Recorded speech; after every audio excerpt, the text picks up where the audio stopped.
In this video, I'm going to show you how to make my quilt Flying Home, which made its appearance in Fons and Porter's Easy Quilt magazine in the fall 2011 issue. Now, they always kit the project, so you might be able to still find a kit. If not, you can substitute your own fabrics. As suggested in the instructions, you could try a 30s, will look great in 30s fabrics, or Civil War, or anything you choose. I chose these brights just because I love them, and the Stonehenge line is just fabulous. I love the background and how it isn't too glaringly different from the colorful prints. It kind of sets a nice stage for them. And I kind of wish that the quilt were big enough for my bed. But the other thing I want to mention is that I did not actually make it, I designed it, but BJ Santima made it. Thanks, BJ, you did a great job, and I really love the quilt, and I have to send it back, which I really don't want to do. But anyway, hey, at least it got to stay here for a while I make the video. Hey, it might take longer to make this video. So what I'm going to show you really is that there are two parts to this quilt. There are the square sections, and then there are the half square triangles. And I'm going to use a tool that I really love to use, not just because I'm associated with the company, but the Fons and Porter ruler for making these half square triangles really makes it easy because you don't have to think, and they come out correctly all the time. So I'm going to show you how to make those two parts, and then from there I think you'll be able to make it just fine because it's just putting the squares together. So let's get to it. We're going to make just one block in this example. It tells you, the instructions tell you how to cut out strips first and then make your blocks. But in this case, I want to just show you how to make one block. And as you can see, if you just look at the yellow, that's our block right there. And it consists of 4 parts. And one piece is this half square triangle, and there's the other half square triangle, so we're making 2 of them for each block. And then the 4 squares, those are the other.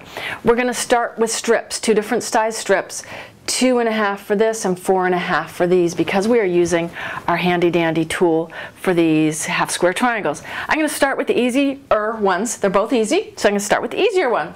The first step is to cut your strips. Cut 2.5-inch strips for the square parts of the block and 4.5-inch strips for the triangles as noted in your instructions. Don't forget that you can cut 2 layers of fabric at once. I've got my background and my yellow that I've cut here, so I'm doubling the amount I'm getting in the certain amount of time that I'm cutting. I've sewn my strips together. This is a yellow one and a background one, and now I'm going to press them. And of course I'm going to be pressing with the light towards the dark so we can hide our seam allowance. It's just a good little rule of thumb. I'll continue pressing that whole strip. Now I'll take 2 of these, and in order to sew them together, I will make it so that, arrange them so that I have a yellow to a white or an off-white. It's my background piece. And they should match up absolutely perfectly. And you'll notice that these will nest together here really well because you'll line up those seam allowances right in there. Those will lock together so that when I stitch along here, it will match up just perfectly. I have completed 2 of my little squares, and it's going to take 2 for each block. And I want to point something out. Sometimes we sew and we make a little mistake, and in this case a little piece of the seam allowance got stuck. It got pushed down because this was on the bottom of the sewing machine. It got pushed down, and it should be the other way around. So I would just pick those few stitches out and re-sew that. You can notice when you put things under the machine, if the seam allowance, instead of it coming this way through the machine, it's going this way, then the feed dogs won't push your seam allowances out of whack. So that's something to try to make a habit of, and then you avoid little things like this. Of course, it still happens to me all the time because I'm not always thinking, but that's okay. So now I have these 2, which are my squares. So one's going to go in one corner and one in the other, and I need my triangle. So that's what we're going to do next. Now I'm using this great 1/2 and 1/4 square ruler by Fons and Porter, and it really does do the trick. What I'm doing now is I've cut my strips 4.5 inches, so I'm going to line up this line with my raw edge of my fabric, and the first thing I'm going to do, of course, is clean up this raw edge, which is right here. And the next thing I'm going to do, and I'm going to scoot over here because I'm right-handed, I'm going to cut a triangle. And then I'll just keep going along cutting them like that. Let's just backtrack here a second so that I can explain the ruler to you. This works for both half and quarter square triangles. A half square triangle is always going to look like that because it ends up looking like that. Half and half makes a square. Now, with the ruler, all you need to know is what size you want finished. This is a 4-inch line. That's as big as you can make with this. So that a finished 4-incher, there's your line. Now, what it also tells you is that in order to make your 4-inch, you need to cut your strips 4.5 inch. And that's what's so great, because you're not cutting these 4 5/8 or anything, or 7/8 or how many eighths we never remember.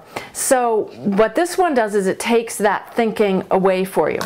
And so all you do is line up your line, which says the 4 inches, to the fabric, and then cut. And you just keep doing that all the way along.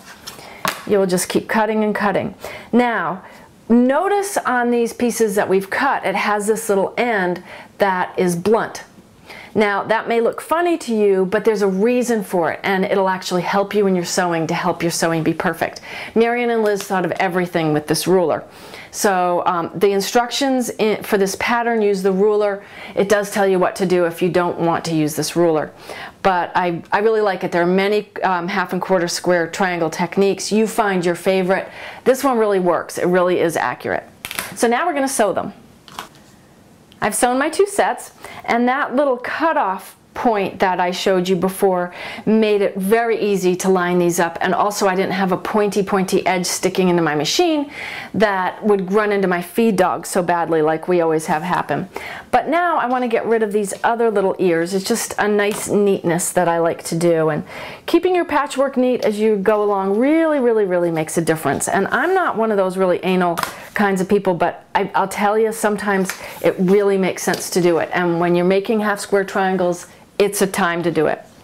So now I have these, and they're all ready. Of course, I've already pressed them, and now they're ready to put into the block. So I have all of my pieces. I'm going to look at the diagram to make sure that I have everything done correctly. So I'll look at the picture of the quilt and look at one of the blocks to make sure that I'm putting it together correctly. So I know that one goes like this, and one goes like this, and then you want to have this path down the center. And that's going to be one of our blocks. So I'm just going to sew these edges together and sew these edges together, and then I'll be able to put the whole block together. Okay, so I've sewn my sets together, and you'll notice that I have pressed this seam allowance between them this way. That lets this lay flat, which just seems to be a better way to do it in your construction. Whenever you have a triangle and something's going over to a straight side, let the seam allowance fall that way. You'll have fewer problems that way. So now let me put this back the way it's going to go. It's going to look like that. So I'm going to take it back to the sewing machine, and I'm going to sew these two together. There we go, all pressed. There's block number 1, all sewn together.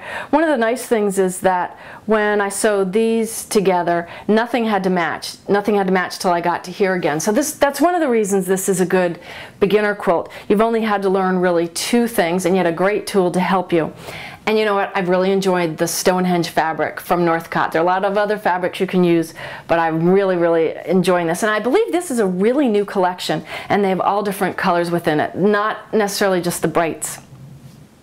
Note that on the bottom of page 14 there's a web extra. Go to fonsandporter.com/flyinghomesizes.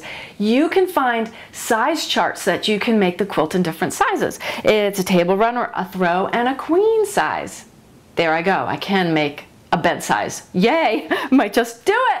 So there you go. That's an extra. So you can make it in different sizes. And also another thing I want to say is Easy Quilts magazine is available at your local quilt shop and on newsstands, but you can't subscribe. In order to subscribe to it, become a member of Quilters Club of America. Just go to quiltersclubofamerica.com and it will show you exactly what to do.